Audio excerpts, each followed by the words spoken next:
This week on the Bubble Chat, over 10 or 1,200 rallies pop up nationwide, people pouring into the streets, raising signs, testing for justice. It's I'm gonna speak as a hostile comedian who every time someone just dirty. That ain't even right. That ain't you gonna kill the man. Yeah, I remember because he was in possession jail of and his contraband. bad boys, and now Natalie got him out of jail and put him on the show. I can't even begin to imagine how awkward Michelle must have. Keep your hands to yourself and your legs closed and everything. First, how you been? I've been pretty good. How you got pizza? It's very, very good. We out here in these streets, the streets of we're in Times Square, right around the corner from Times Square, where the ball drops. I don't know the name of the bodega, but we have the pizza in the back.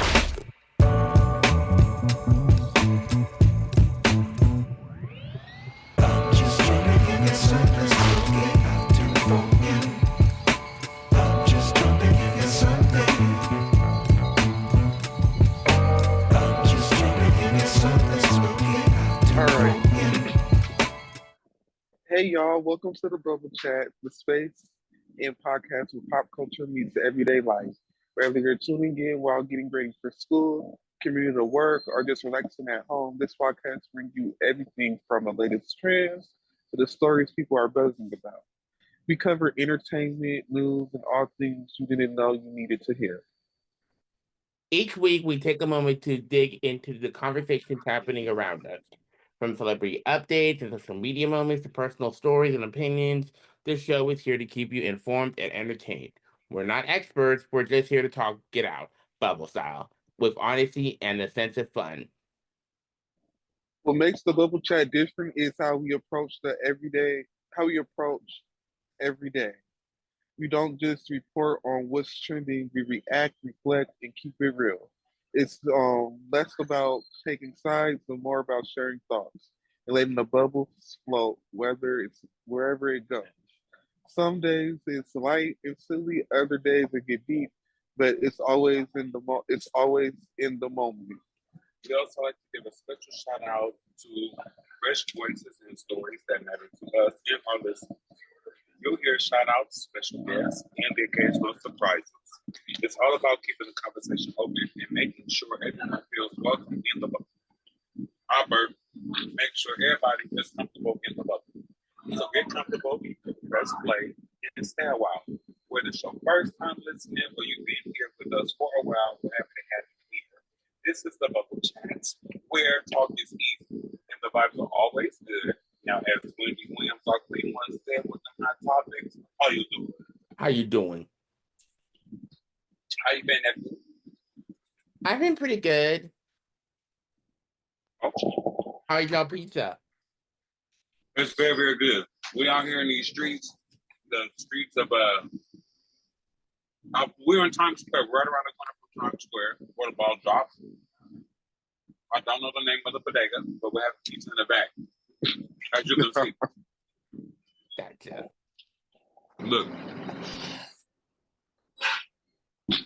Dang.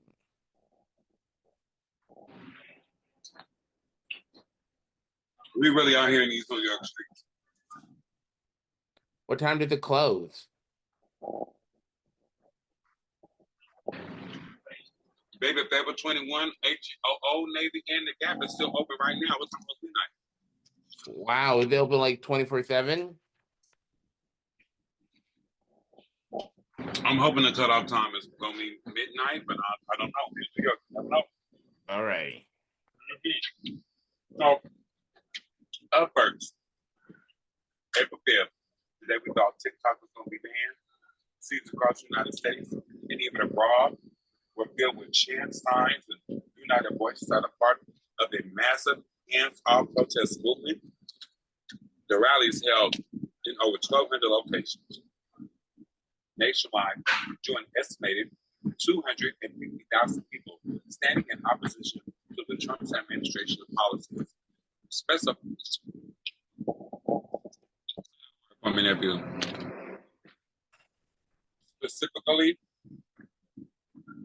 know what it is? Mm-hmm. Specifically driven by those, specifically chosen, I'm going to start all the way up. I'm sorry. Okay. First up, on April 5th, today we thought TikTok was going to be banned. Cities across the United States and even abroad were filled with chants, signs, and united voices as a part of the massive hands-off protest movement. The rallies held in over 1,200 locations nationwide. It is 250,000 people standing in opposition to the Trump's administration policies, specifically those driven by Elon Musk's Department of Government, eventually known as DOGE. These executive decisions have led to the gutting of over 200,000 federal jobs, along with deep cuts to key public agencies like the IRS and the Social Security Administration. It's no wonder protesters are hitting the streets in such large numbers. And their demands, they're crystal clear. First, they want to end to what they're calling a billionaire takeover of the U.S. government, a reference to what they see as unchecked corruption and corporate influence under Trump's leadership. Second, they're calling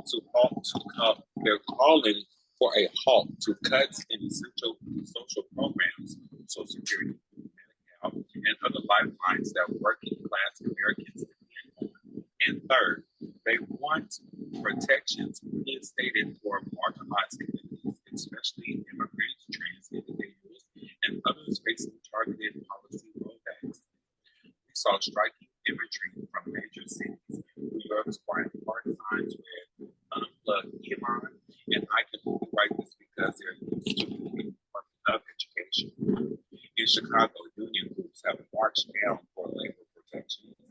And over in Washington, the National Mall filled with people demanding real change, not just sound bites or social media spins. With protests of this size and global reach, do you think that the Trump administration and Elon Musk will walk anything back, or will they be big things even? That's my mine is heavy. How do you feel about it, nephew? Are you being affected by any of housing, school grants, loans, anything like that, financial aid?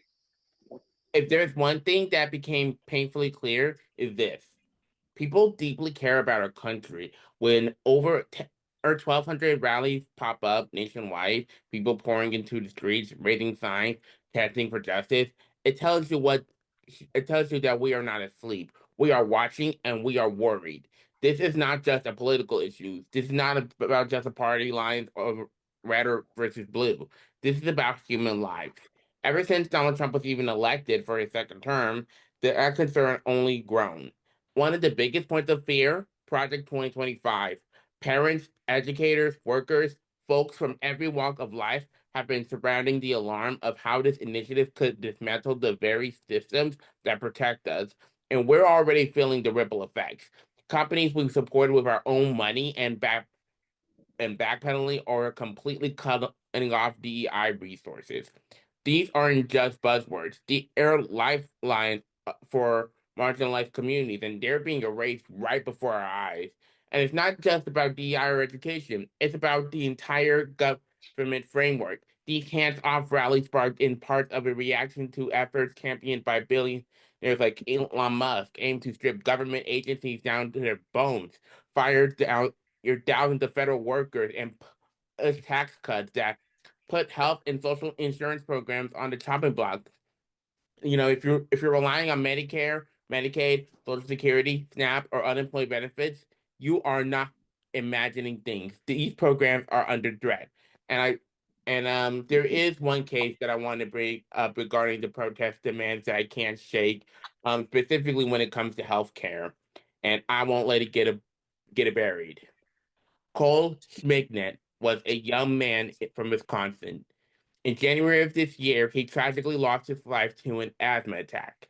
Not because he didn't try to get help, because he couldn't afford to help. His inhaler, which used to cost $66, suddenly cost over $500. His insurance stopped covering it, and Walgreens gave him no warning, no generic option, no cheaper alternative, just a devastating fucking dead end. His parents have filed a lawsuit against Walgreens for negligence, and I hope and pray to God that they get the justice they deserve. But let's be honest, this isn't just about Cole. This is about a healthcare system that is completely failing us. From asthma to cancer to peanut allergies to autoimmune disease, basic treatments are becoming luxuries. If you don't have thousands sitting in your bank account, you're left to gamble with your life. You're forced to choose treatment or rent, food or medicine, survival or dignity. In 2022, healthcare spending made up 17.3% of the entire US GDP. That number has only gone up since, and still people are dying not from rare diseases or fluke accidents, but because they can't afford what they need to live. We've been screaming for change for years, and the silence from those in power is deafening. But that's all I got to say. Well, what I can say is I had tried to go buy me some Gucci slides today, and them motherfuckers have been marked up $150 already. I said Gucci been affected by the tariffs already. She said they was out the day the tariffs had hit. It went up. So, you know, that's from a thing point of view when I'm going to go shopping. I paid $18 for 6 gigs. I paid my dues. When I'm talking to millionaires and Republican government and senator holders and seat holders,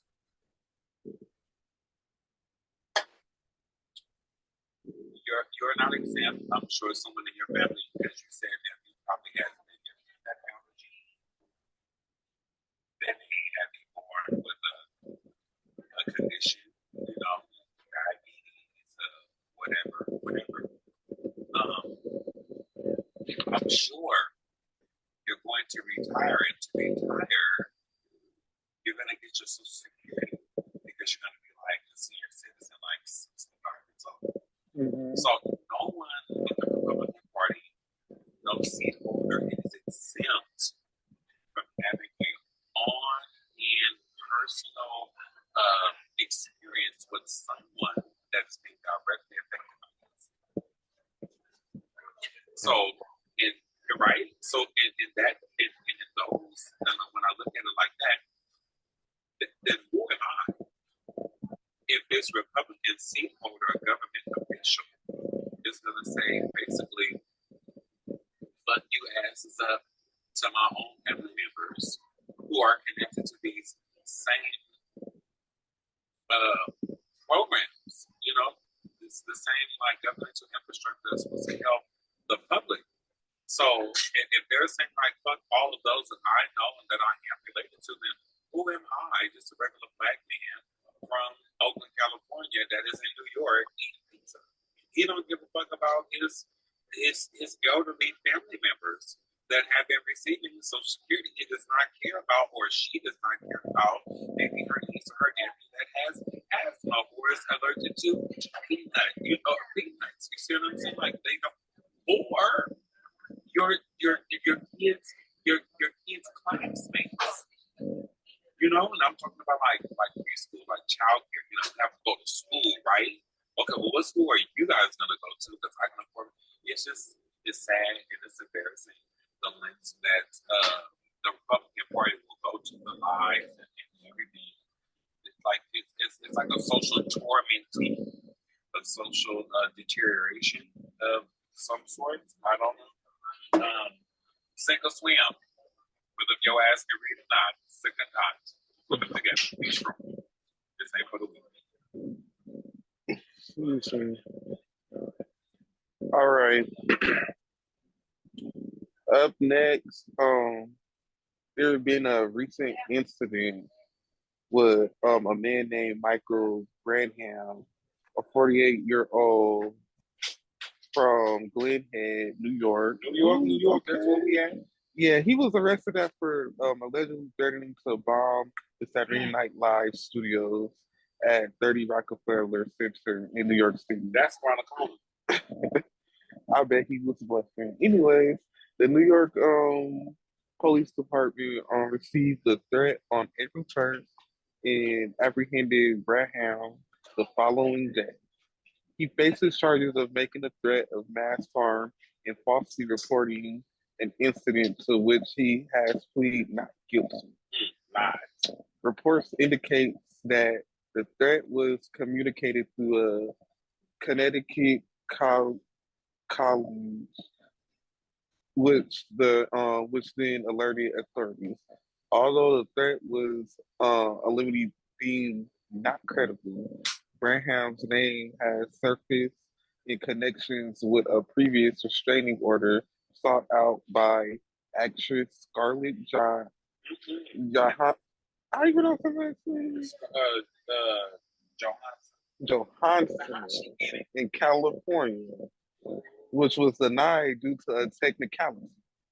Braham's attorney suggests that he may have been the victim of online scamming and possibly set up, noting past incidents where Braham was deceived by individuals posing as Johannes, whatever her name is, Johannesson. Yeah. NBC and representatives for Johannesson have not commented on the Scarlett incident. Johansson. Johansson. Okay. I'm confused. Yeah, she have not commented on the incident at all. Given the rise in incidents where individuals are deceived by online scammers, impersonating celebrities, what measures can be taken to protect both the public and the celebrities from such fraudulent activities? All I gotta say is, people never watch Catfish. Like, I mean, we are in it's 2025. Like, I'm pretty sure that everybody should know that there are people online ready to scam, like at any given moment. Let's be clear. I Let's am be not clear. Bomb threats are no joke. They're not edgy. They're not dramatic stunts. They're terror. And unfortunately, we're seeing them happen more and more, not just on TV sets, but in schools, malls, churches, the list goes on, and I can go on. But these threats rip through spaces that are supposed to feel safe. They disrupt lives. They trigger trauma, and sometimes they lead to tragedy. The SNL situation, according to NBC News New York, the name and age of the suspect allegedly matched a person that Scarlett Johansson has pre- has previously accused of stalking something she formally addressed in a restraining order application filed in California based on court documents. If that's true, then it isn't just a case of some random deranged individual. This is a known pattern of obsession and harassment escalating to a level that now threatens public safety. And that's what that's what's most disturbing. How often these threats come from people with documented warning signs, people who have already made others feel unsafe. So how they still get close enough, still have access, still have the opportunity to escalate? It's something that hits way too close home. We've seen it happen in classrooms where students are forced to practice lockdown drills. Like, it's part of the curriculum. We've seen it happen at concerts where fans are just trying to enjoy the show are met with chaos. And now in studios like SNL, where people are working, creating, trying to make people laugh, they're now the For target. real. And there has to be accountability, and there also has to be protect action, because whether you're a celebrity or a student or a teacher or a camera operator, no one should have to fear for their life while simply existing. Correct. No, I'm gonna speak as a hostile comedian who ever tried to blow up SNL. You look dirty. That ain't even right. That ain't even right. You gonna tell the band, the musical act, and everything. And then we got Scarlett Johansson from all the way to California and the scam. Look, it's too much. It's too much hateration and Kool-Aid too much adoration in the Kool-Aid. I need you to get your and I need you to shut up. But anyway, we're gonna hope that all the scamming and fraud activity put aside and stop. You know what I'm saying? Like, so I have this idea. It's called imprint technology. No. It's actually to prevent fraud. So the truth is that Okay, that's what happens when you go live. I discovered do a podcast. $2 billion market. Imprint I ain't gonna catch no cases.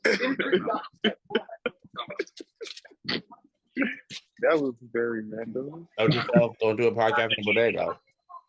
$2 billion. You need to be around.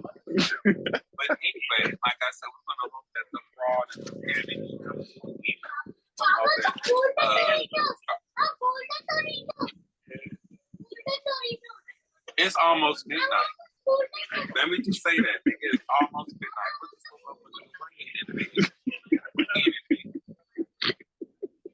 Melatonin for the 6-year-old. That shit don't be working for real. My little brother.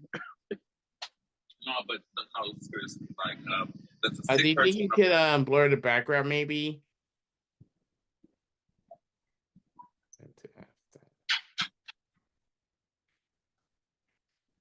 What to push? Hold on, that's what I'm trying to figure out. A participant has asked you to start meeting questions. Hold on.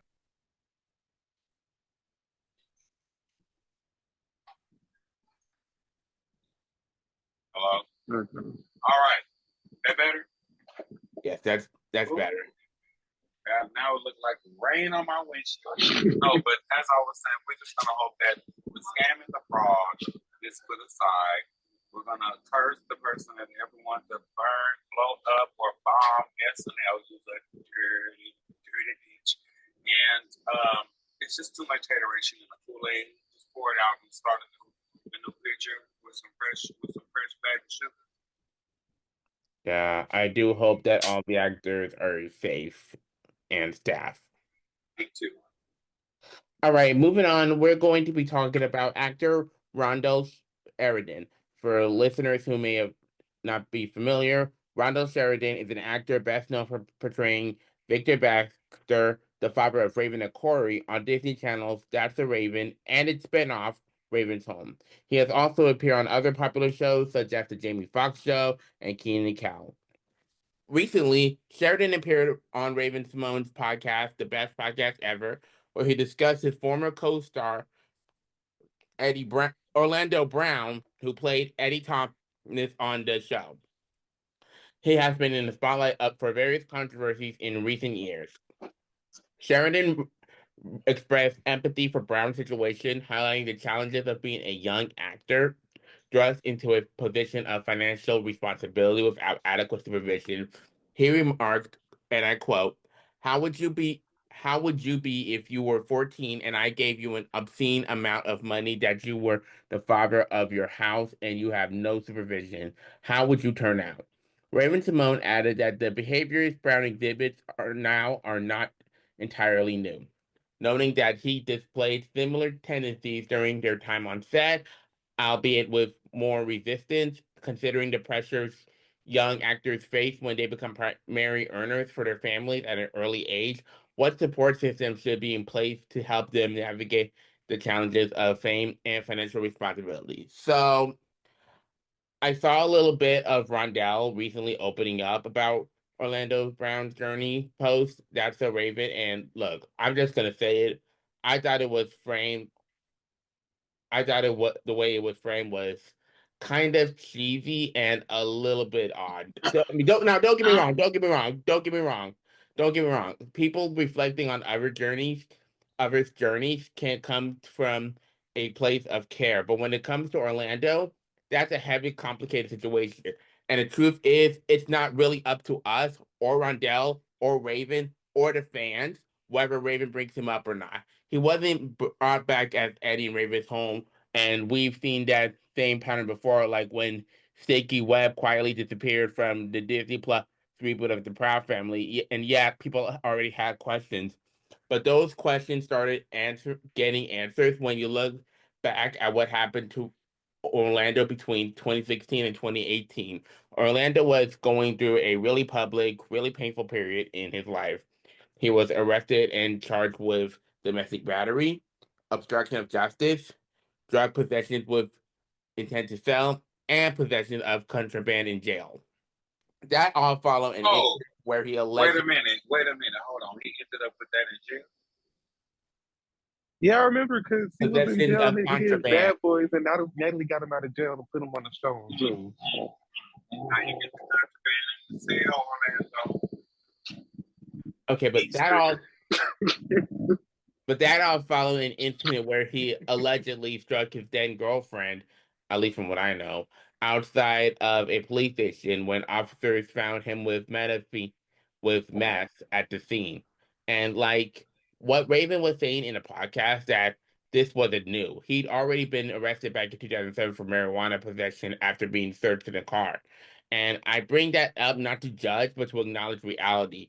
It's easy to shake heads our it's easy to shake our heads at these stories, but what we should really be doing is asking why this happens to so many former child stars in the first place. When they grow up on Disney Channel, everything had to be G-rated. Your words, your outfits, your posts, your whole identity. They felt this idea of innocence at the time of perfect role models, and for a while, Disney was obsessed with controlling that image, not just when the cameras were rolling, but in real life too. And sure, these actors were getting paid, they were making millions, but let's not forget what came with that. Intense pressure, unrealistic expectations, and very little room to make mistakes. For so many of them, that pressure builds up until something breaks. And when they do break, it's front page news. This isn't just a Disney problem, it's a Hollywood problem. It's what happens when we idolize kids' cast in talent and on their talent and then abandon them when they struggle to grow out of those shiny scripted roles. So when someone like Orlando Brown spirals, it's easy to focus on the mugshots, the headlines, the fall from grace, but maybe we should also be looking at the system that failed him in the first place. Because this story, this pattern, it keeps happening, and unless something changes, it's going to keep going. Walt Disney did it. Walt Disney did it. Walt Disney did it. Look at Britney Spears. Miley Cyrus just made it barely out the hairs in her head.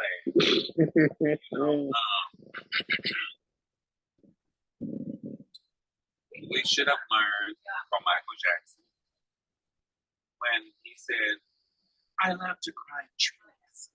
Let's play the trees." And in the same interview, he said how he never had a child. He never had a child. The only thing he really enjoyed was singing and dancing and being with his brothers. But everything else, he was stripped of being a child. It was adorable. His vocal cords were not developed as to a man. He hadn't went through puberty or anything. But he had became a phenom.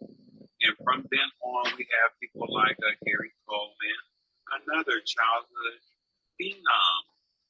What is his name? Carlton Alfonso Rivera. He was a phenom, right? Even Judy from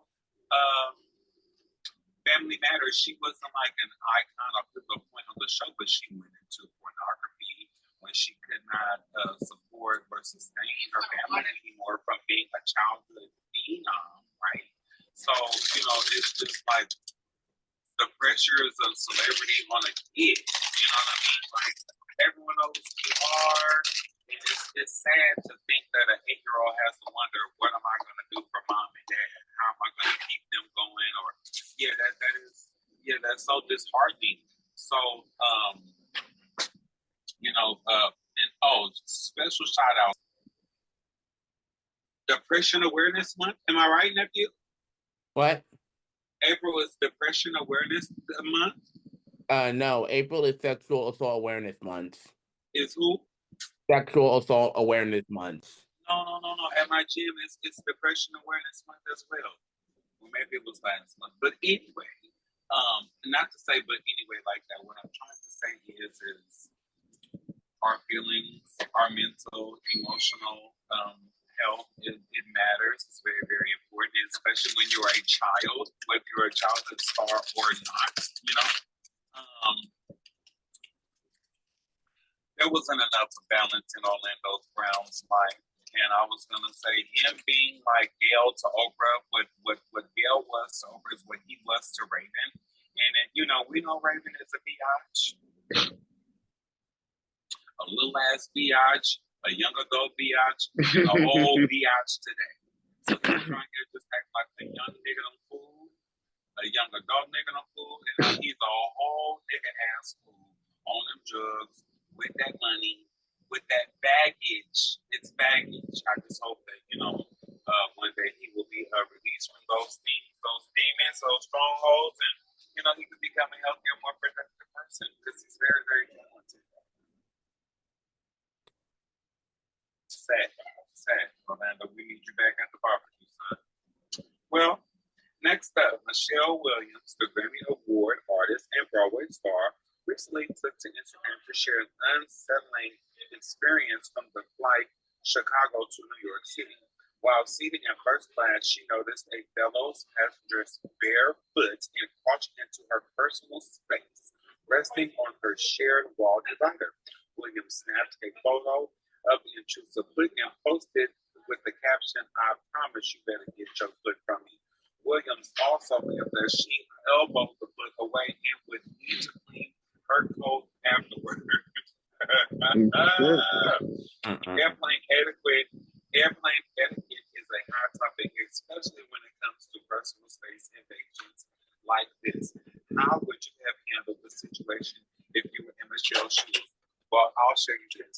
So, when you're on a plane and you happen to be sitting next to me, like close to me in my vicinity, and you pass gas and you don't say excuse me, I'm gonna do a PSA right there in that motherfucking plane. I'm gonna look to the right, to the left, to the front, and to the back. I don't know which one of you fucking motherfuckers I'm plotting. But you could have said excuse me, because it's just foul and it's not right. And then when if just by chance if I have gas, I lift up this old tooth, I lift up these teeth, and I'll let everybody know. Now, excuse me, I'm so sorry. Normally my gas doesn't stink, but I hope it be foul and rank so everyone can be assaulted like I've been assaulted. I just learned on TV, and it sounds like I'm all over the place, but I'm getting right down to it. I just heard that there is this thing called a PL smell, which means your ass is stinking.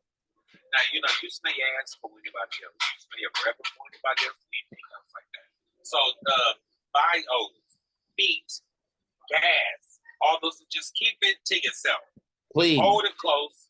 Just hold tight. So just breathe yourself and you have a shot of Fabuloso, so just hold tight. Because it's just offensive. Yeah. I'll fight a fucking motherfucker. I just want to let the world know. I'll fight you for staying. Trust me, if that was my mom, she would like go off. Like she probably would have went live. But let me just say something really quick. I can't even begin to imagine how awkward Michelle must have felt when a barefoot straight up invaded her personal space. Like, excuse the fuck out of me? Yeah. Like, is this yoga class? No, it's a shared space, not your living room. Let's be real. Putting your barefoot next to someone's feet, that's not just rude, that is wildly unprofessional. We don't know where that foot's been, and we don't know what kind of day it had, or what kind of floor it's touched, or dare I say it, how it smells. I mean, it's okay. It's one thing where it's one of those things where basic etiquette just goes out the window. Like, there is absolutely no fucking universe where that's okay. Whether you're on a plane, in a studio, or a movie theater, please keep your foot to yourself. Socks, shoes, boundaries, we need all that. It's honestly given I've never been outside energy, because even if someone isn't saying anything, you can literally feel the discomfort in the air when someone crosses that line. It's not just about hygiene, it's about respect. Respect for people's space, respect for the setting you're in and respect for the fact that not everyone wants to see, smell, or be near your fucking toes. So, yeah. I don't blame Michelle for being weirded out. I'd be side-eyeing and clutching my armrest like my life depended on it. And can we just agree? Feet are not conversation starters. They're not Either it's toe icebreakers. jams or They're not incarnate. accessories, and they're meant to stay on the floor, period. Damn. Well. In a major update from an ongoing legal saga surrounding Sean Diddy Puppy Combs, and y'all know I'm making. Excuse me, let me start over. In a major update from an ongoing legal saga surrounding Sean Diddy Combs, and y'all know I'm talking about Puff Daddy, whatever the fuck you calling this nigga, the Denver. Now, this is according to TMZ. Singer and model Cassie has officially confirmed she will testify under her real name in his upcoming federal trial. He is currently facing a mountain of charges: racketeering, conspiracy, sex trafficking, and transportation for prostitution. And Cassie, previously identified in legal documents as victim one, is stepping forward publicly. Cassie's decision not to shield her identity is a powerful one, especially as 3 other alleged victims involved in this case have requested to remain anonymous, citing their fear of media harassment and backlash. Her stance not only highlights her personal strength, but also shifts the tone of the trial into a public reckoning and visibility. This all comes on the heels of a branding 2016 surveillance video released by CNN last year, which appears to show Diddy physically assaulting Cassie in a Los Angeles hotel. That footage has become central to the case. While Diddy's legal team claims the video has been manipulated, Cassie's attorneys have stood by its authenticity,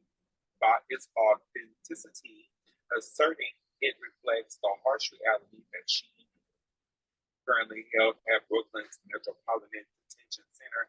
Diddy, I'm about to come visit you. Diddy has pleaded not guilty to all the charges. Yet, in the conclusion of Cassie's first and public testimony, adds a new level of weight and visibility to the trial, especially considering her long-term relationship with the music mogul. While Cassie publicly testifying and video evidence already sparking intense reactions online, how do you think this will shape not just the trial's income, but the wider culture around celebrity accountability and survivors speaking out into the music industry? Keep your hands to yourself and your legs closed to marry me. First, keep your hands to yourself and your legs closed to marry me. Woman, keep your legs closed. Man, keep your hands to yourself. We can try and sweep something as little as a white lie or misunderstanding under the rug. If that means that is to our reputation, to our embarrassment, our insecurity, so on and so on. And so, no one's perfect. We just got to talking about Orlando Brown. When you have success, you have money, there's no level or no feel for accountability in those things. And you make mistakes, you try and hide it. You think that you can pay for things just to go away, things to be hushed, things to be scrubbed on the internet. And guess what? The truth always gonna come to the light. And a lie don't care who tell it. So, I just be right, live right, and everything will be all right. That's what I got to say. I want to take a moment to truly commend Cassie. I want to praise her for speaking up about what she's been through during her relationship with Diddy. That takes courage. That takes strength. And in a world where survivors, especially Black women, are often doubted, dismissed, overlooked, or straight up silenced, her voice matters so much. I genuinely hope Cassie continues to use her voice, not just to tell the truth, but to advocate for other victims. Because when she experienced domestic violence, manipulation, control, and even sex trafficking are not isolated issues. These are real, painful experiences that way too many people are still suffering through silence. Let's be clear. There is no There is no fucking circumstance where behavior like this should be let off scot-free. There is no excuse, no paycheck, no legacy, and no celebrity status that should shield anyone from being held accountable for appalling acts like these. Not now, not ever. Period. And when people say, "Oh, that was in the past," or "They've moved on," no, no. Survivors don't just get to move on when they still carry the weight of the trauma. And in public school spaces like schools, those situations and taken with the utmost seriousness. So why would we even treat it any differently when it's someone in the industry or someone with a lot of money and fame? I don't give a shit who you are. You could be a teacher, someone's bosses, a celebrity, or even a friend you've known since elementary school, because let's be honest, sometimes it's the ones closest to us who stab us in the back. The That's title right. doesn't matter. What you do with that power does.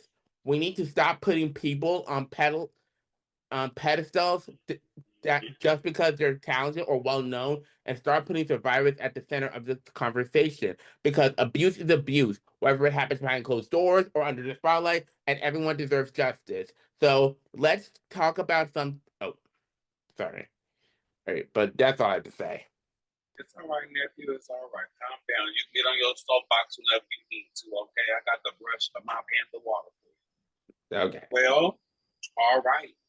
We've got more tea and hot topics coming up, but first we're going to take a quick break. So go grab you a snack, hydrate, roll you a blunt, maybe text what you've been putting off all day, and we'll be right back with a little bit more from the bubble chat. Okay. And just like that, abracadabra, we are back. We hope that you did not miss us too much.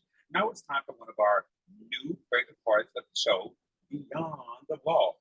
This is where we take a trip down memory lane, unpack some iconic, chaotic, or just some plain unforgettable pop culture moments from the past. Because let's be real, what's happening now usually has come from the roots of something that happened then.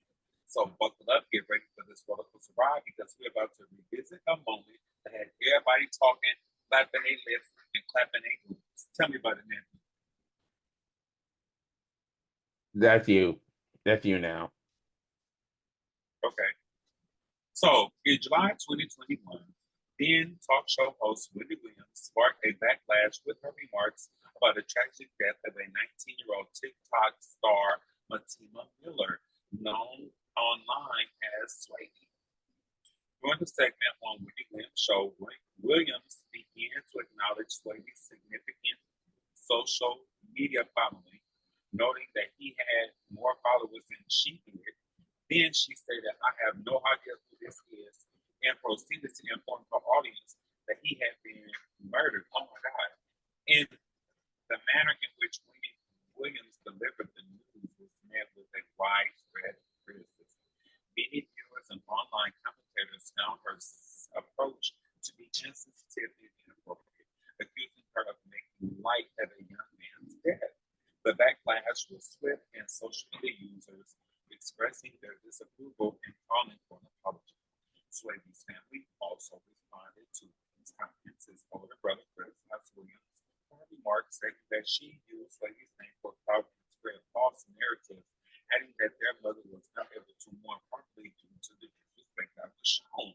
My goodness. In light of Wendy Williams' comments and the subsequent backlash, how should public figures approach discussing sensitive topics, especially when it involves the loss of their lives? Guys, I did hear about it. I saw the clip. I saw the reaction. And I completely agree with the people who made videos calling her out. Not the ones who said that her show should be canceled.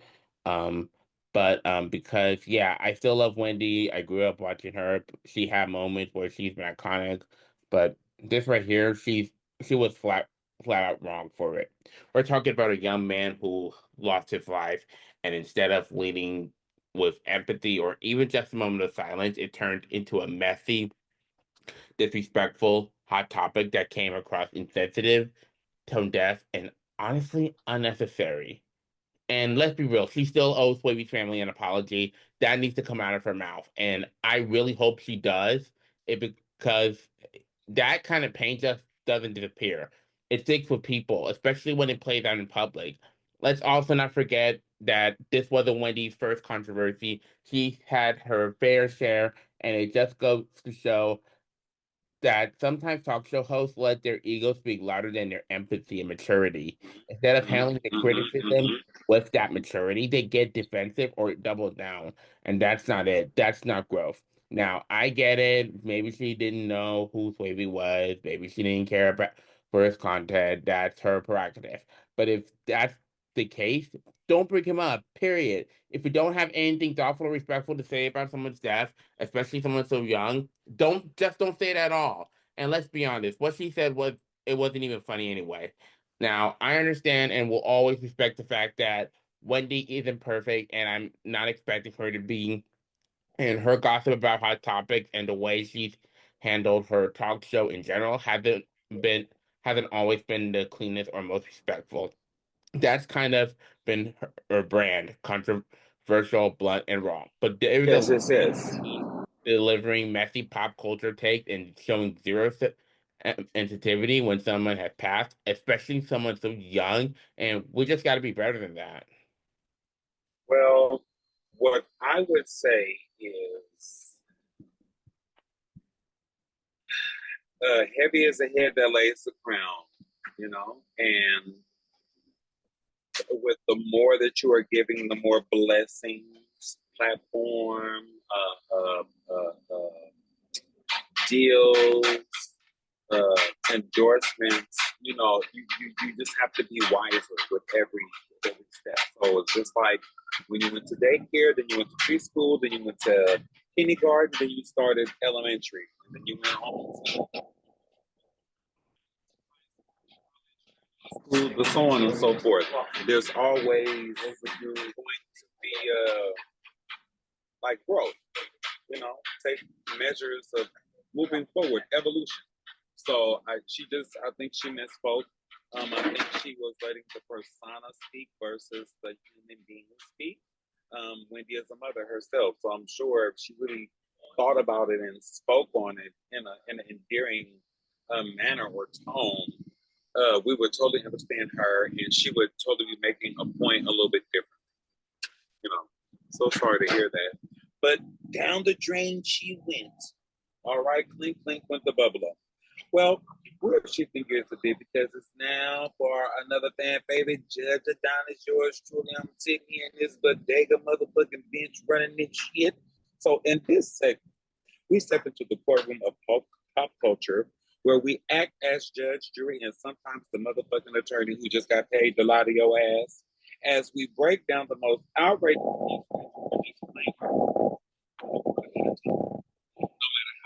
dramatic, we'll give you a verdict, and you, our lovely artists, get to decide if you agree with us. So let's get this trial started. Okay, now I don't got a gavel. Okay, I got my fist. Okay, I got my fist. Okay, I don't have no head, nobody face to banging on, but I got a fist. All right, there it is. So let's talk about it. So, put us under oath. Put us under oath. Huh? Yes. All right, we're going to tell the truth and shame the devil. So, bravo, Sweet 16, Atlanta Housewives, the Housewives of Atlanta. So we have some new blood. We have Charles's wife Andrea. We have Britt Edie. We have some little micro waffle woman named Kelly. We have Shamia. Of course, we have the OG Portia Williams. We have Drew Sidora. We have Kenya Moore. And we have a close friend of the group, which is Cynthia Baker.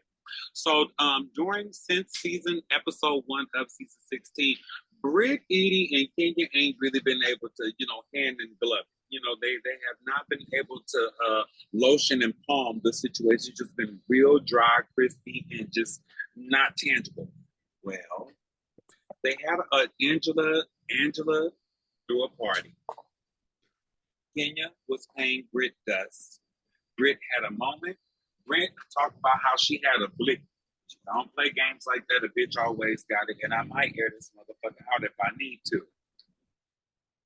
So Kenya, unlike her own style, she kind of recluse. She stayed recluse, very quiet. But what Kenya did was she went and hired a motherfucking private investigator. Okay.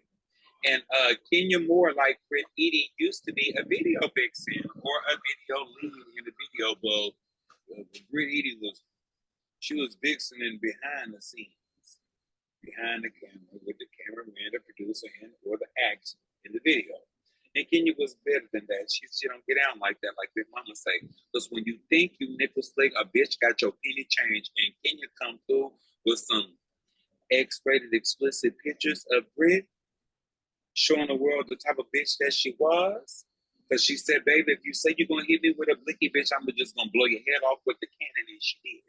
Now, here's the verdict, or the question I'm going to impose. You know, when someone pisses you off or comes for your head, you cannot tell that person how to react or how upset to be, right? Now, in the same grand scheme of things, can you sometimes take it too far? Or when you took it too far, it was very, very untimely.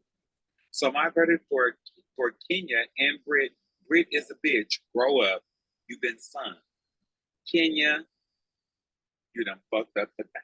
You done fucked up. You went a little bit too hard in the paint. You went, you know, that was what they say, up the ass with no Vaseline, no grease.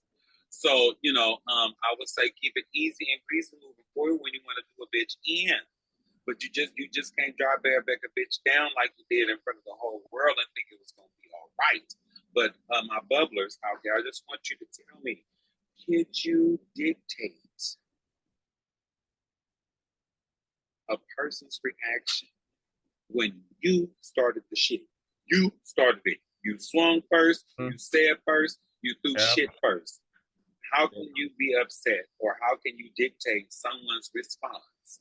And how low is too low? I don't know.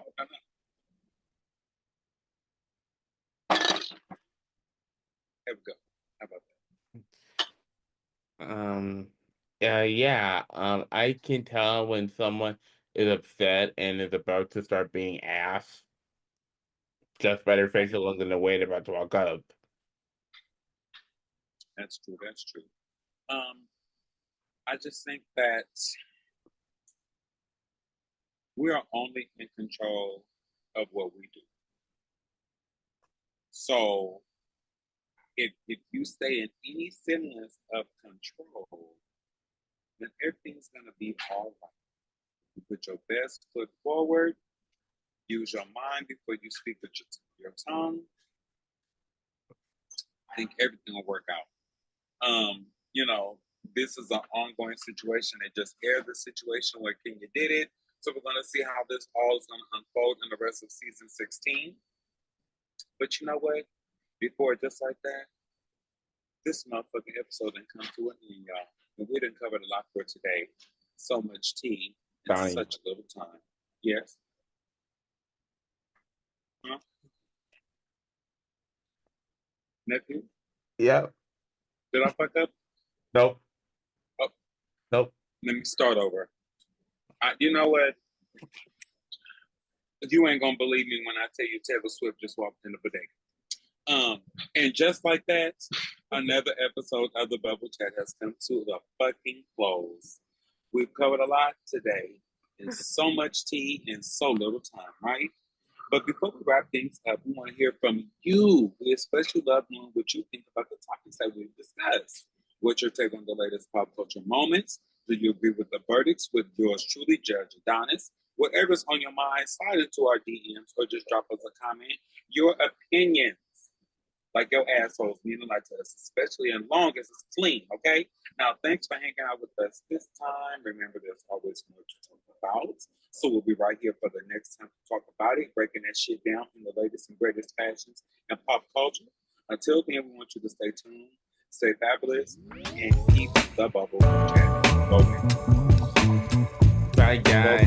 Good night. Good night. Thank you, guys.